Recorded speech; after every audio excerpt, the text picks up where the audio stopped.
हाँ बच्चों ध्यान देंगे, हम लोग पढ़ रहे थे बच्चे रदरफोर्ड का परमाणु मॉडल, हेडिंग डलवाया था मैं। इससे पहले हम लोग बच्चे पढ़े थे थॉमसन का मॉडल। ठीक है, मैं आपको बताया था थॉमसन ने क्या बोला। थॉमसन ने बोला एटम नीचे बोला। बोला कैसा बेटा जी, धनावेशित बोला। ठीक है, हाँ कंपेयर किससे कर रहे थे वो बाबू, तरबूज से कंपेयर कर रहे थे। ठीक है, हाँ बोला कि उसमें जो इलेक्ट्रॉन थे, ठीक है, उसके तरबूज के सीड थे बाबू, बीज थे, उसमें धसे हुए थे। ठीक है, अब ध्यान दो, वो बाबू गलत हो गया। क्यों डिस्कार्ड कर दिया उसे? क्योंकि आज हमें बाबू अच्छे से परमाणु का मॉडल पता है।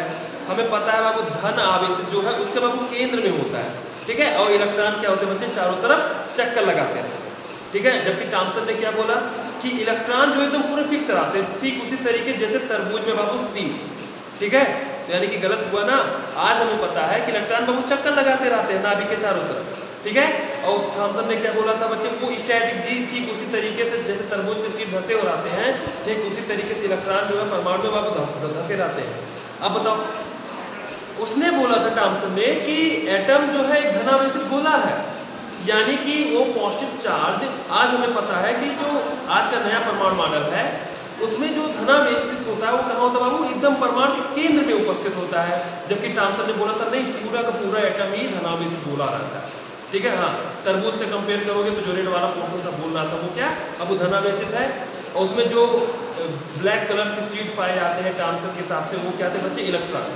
यानी कि पूरी तरीके से गलत है। जैसे आप बोलो इलेक्ट्रॉन स्टैटिक नहीं हो सकते, वो हरदम डायनेमिक पोजीशन में रहते हैं, हरदम मूव करते रहते हैं। ठीक है, हाँ और जो धन आवेश रहता है वो कहाँ रहता है बाबू, एकदम सेंटर में बाबू, एक केंद्र में बाबू समाहित रहता है। ठीक है, उसके बाद आया बच्चे क्या, रदरफोर्ड। रदरफोर्ड का परमाणु मॉडल कहाँ से बाबू प्रेरित हुआ, बताया था नाभिक की खोज वाला। ठीक है, यानी कि अल्फा स्कैटरिंग जो प्रयोग किया गया इनके द्वारा, ठीक है, प्रकीर्णन वाला, अल्फा कणों का प्रकीर्णन वाला, तो वहीं से इन्होंने निष्कर्ष निकाला और उसके बेसिस पे उसका आधार बनाते हुए इसको इन्होंने नाम दिया क्या, परमाणु का नाभिकीय मॉडल। हाँ, क्योंकि नाभिक से ही तो पता चला था उसमें नाभिक है, परमाणु में नाभिक होता है अल्फा स्कैटरिंग प्रभाव के कारण। तो उसमें इन्होंने कहा यही है परमाणु का नाभिकीय मॉडल। ठीक है, और ज्यादा इसको कंपेयर किया गया। कैसे कंपेयर किया गया, रदरफोर्ड का मानना था, रदरफोर्ड क्या और सारे जो भी थे उनके साथ में, उन्होंने कहा कि जैसे सूर्य है, सूर्य के चारों तरफ बाबू उसके ग्रह चक्कर लगाते रहते हैं, ठीक उसी तरीके से बाबू हमारा परमाणु का नाभिक होता है जिसके चारों तरफ क्या होते हैं बच्चे, इलेक्ट्रॉन चक्कर लगाते रहते हैं। ठीक है, इलेक्ट्रॉन क्या बाबू घूमते रहते हैं, गोल गोल घूमते रहते हैं। यानी कि इस बेसिस पे इसको सौर मॉडल भी कहा गया। यानी कि इसके दो नाम और हो गए, एक तो हो गया परमाणु का नाभिकीय मॉडल और दूसरा क्या हो गया बच्चा जी, सौर मॉडल। ठीक है, हाँ ये सब बाबू याद करना, ध्यान रखना जरूरी है। ठीक है, हाँ तो इसमें हम लोग बाबू उसका पॉइंट भी पढ़ेंगे। पहले एक लाइन लिखो इसके लिए, हाँ लिखोगे आप, लिखिए एक लाइन, हाँ लिखिएगा। रदरफोर्ड ने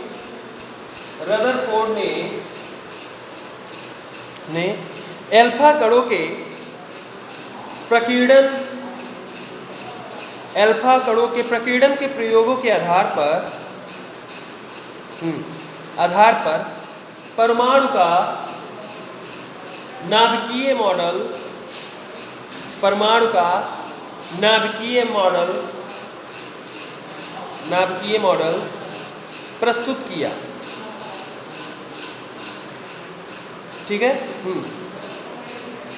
इस परमाणु मॉडल को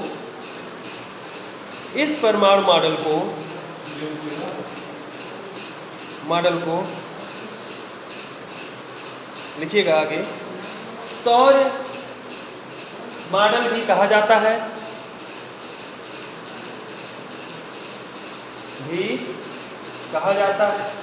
क्योंकि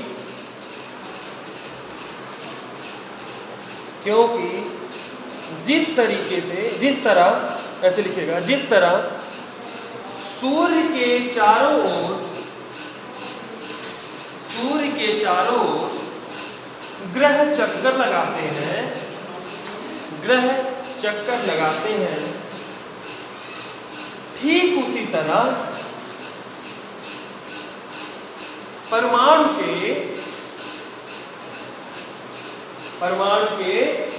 नाभिक के चारों ओर इलेक्ट्रॉन चक्कर लगाते हैं। इलेक्ट्रॉन चक्कर लगाते हैं। लिख चुके होंगे आप।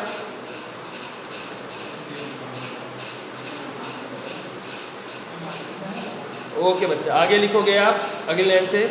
इस मॉडल के अनुसार अब हम लोग कैसे पॉइंट डाल डाल के 2 मिनट रुको। अब मैं आपको मतलब याद कराने की कोशिश करता हूँ, ठीक है। हाँ, तो पहला स्टेप में हम लोग लिखेंगे क्या होता है बाबू, परमाणु क्या बाबू, एक उदासीन, बहुत ही छोटा उदासीन कण है। उदासीन कण है यानी कि क्या होगा बाबू, उसमें जितना पॉजिटिव होगा उतना ही नेगेटिव चार्ज होगा, ठीक है। जितना पॉजिटिव उतना ही नेगेटिव चार्ज होगा, यानी कि जब जितने प्रोटॉन होंगे उतने ही इलेक्ट्रॉन होने जरूरी है, क्योंकि न्यूट्रॉन तो बाबू उदासीन कण है, ठीक है। यानी कि जितना प्रोटॉन उतना ही इलेक्ट्रॉन। लिखिएगा इसमें, हाँ लिखिएगा परमाणु, पॉइंट नंबर 1 मैं बोल रहा हूँ, लिखिएगा परमाणु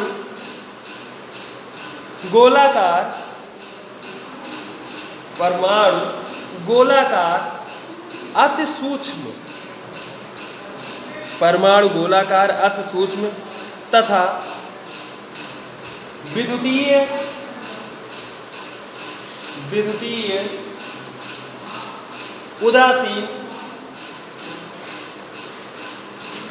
उदासीन कण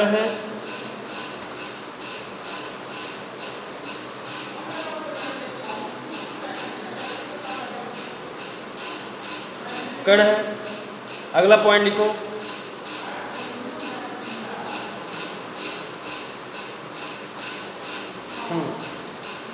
अगला पॉइंट ध्यान दो।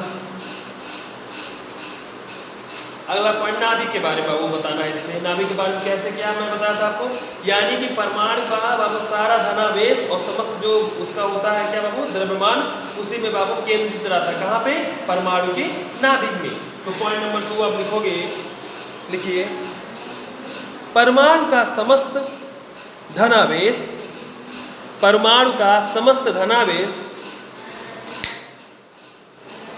परमाणु का समस्त धनावेश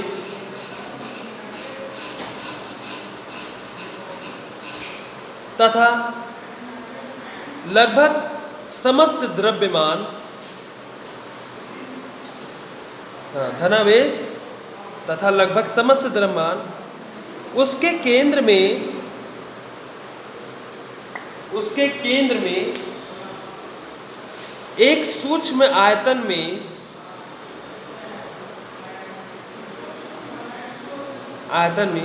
संचित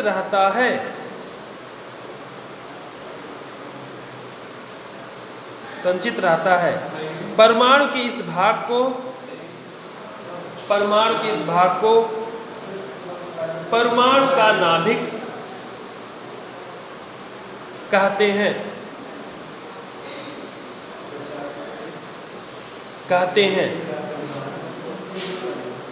नाभिक का आयतन, हाँ लिखिएगा आगे, नाभिक का आयतन परमाणु की आयतन की तुलना में, नाभिक का आयतन परमाणु की तुलना में, उसके कंपेयर कर रहे हैं आयतन से, ठीक है। परमाणु के आयतन की तुलना में बहुत कम होता है, बहुत कम होता है। अगला तीसरा पॉइंट आप लिखोगे, वही जो मैं बोला था, जितना प्रोटॉन होंगे उतने ही इलेक्ट्रॉन होंगे, तभी परमाणु क्या होगा बाबू उदासीन। नाभिक में क्या होगा बाबू, प्रोटॉन और न्यूट्रॉन रहेंगे और इलेक्ट्रॉन क्या होंगे उसके बच्चे, चक्कर लगाते रहेंगे। लिखिएगा अगला पॉइंट, तीसरा पॉइंट लिखिए, परमाणु में इलेक्ट्रॉन तथा प्रोटॉन होते हैं। परमाणु में इलेक्ट्रॉन तथा प्रोटॉन होते हैं। इलेक्ट्रॉन तथा प्रोटॉन होते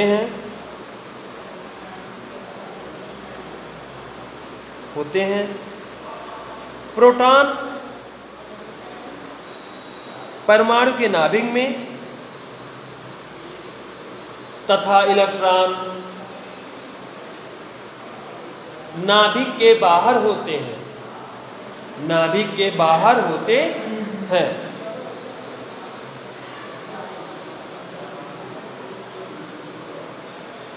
ओके बच्चा, अगला पॉइंट लिखोगे आप। अब देखो, यानी कि नाभिक के चारों ओर बाबू इलेक्ट्रॉन चक्कर लगा रहे हैं। अब जो उसमें जो चक्कर लगा रहे हैं उसको हम लोग क्या बोलते हैं बाबू? इलेक्ट्रॉन की कक्षाएं बोलते हैं, ऑर्बिट जिसको हम लोग बोलते हैं इंग्लिश में। तो लिखिएगा पॉइंट नंबर 4, लिखिएगा परमाणु में इलेक्ट्रॉन नाभिक के चारों ओर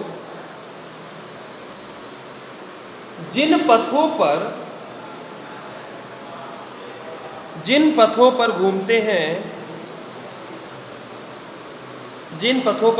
हैं उन्हें इलेक्ट्रॉनों की कक्षाएं कहते हैं।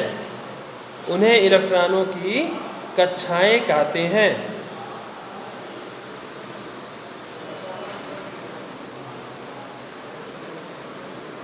ओके बच्चा, अगला पॉइंट समझने की कोशिश करो आप। जब आप फिजिक्स पढ़ोगे बच्चा तो उसमें आप सेंट्रीफ्यूगल और सेंट्रीफ्यूगल फोर्स को भी पढ़ोगे। सर्कुलर मोशन में आपके आरबी सर पढ़ाएंगे, ठीक है, ध्यान दीजिएगा।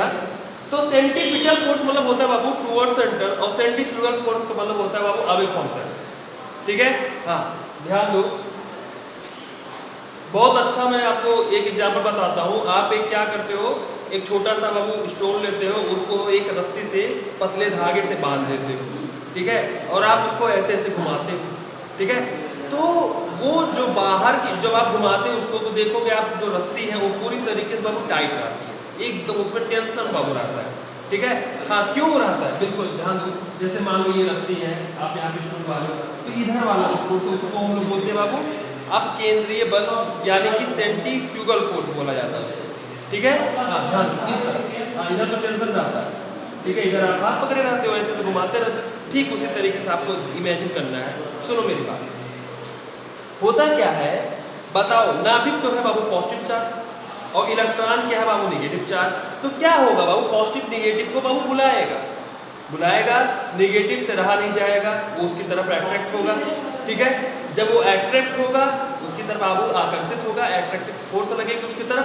तो उस बल को कौन कम वो सही रखेगा बाबू, बैलेंस रखेगा उसे अब केंद्रीय बल यानी सेंट्रीफ्यूगल फोर्स बैलेंस करके रखेगा। लिखिएगा अगला पॉइंट, 5वां पॉइंट यही हमारा, लिखिएगा बच्चे, परमाणु का नाभिक, हाँ, परमाणु का नाभिक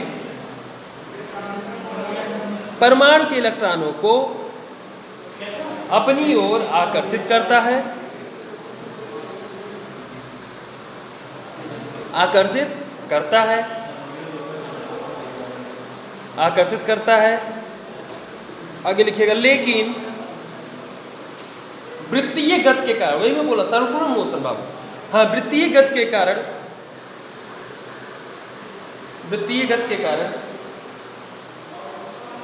हाँ ध्यान, वृत्तीय गति के कारण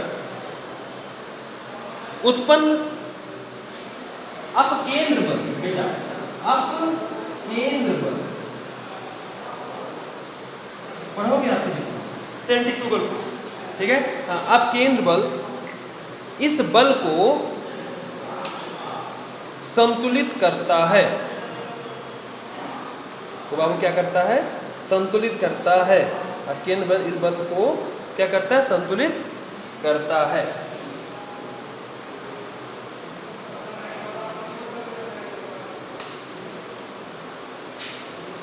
हाँ, अभी तक हम लोगों ने पढ़ा रदरफोर्ड का परमाणु मॉडल। अब हम लोग क्या पढ़ेंगे, रदरफोर्ड के परमाणु मॉडल,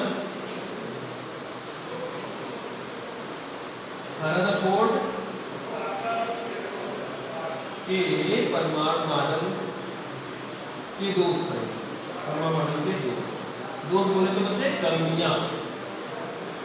ध्यान, रदरफोर्ड के परमाणु मॉडल के दोस्त, इसको हम लोग पढ़ेंगे, इसको अगले लेक्चर में पढ़ेंगे। ओके बच्चा, ठीक, थैंक यू। आप लोग इसको नोट्स बना लीजिए कायदे से और पढ़ते रहिए। ओके बच्चा, ठीक, थैंक यू।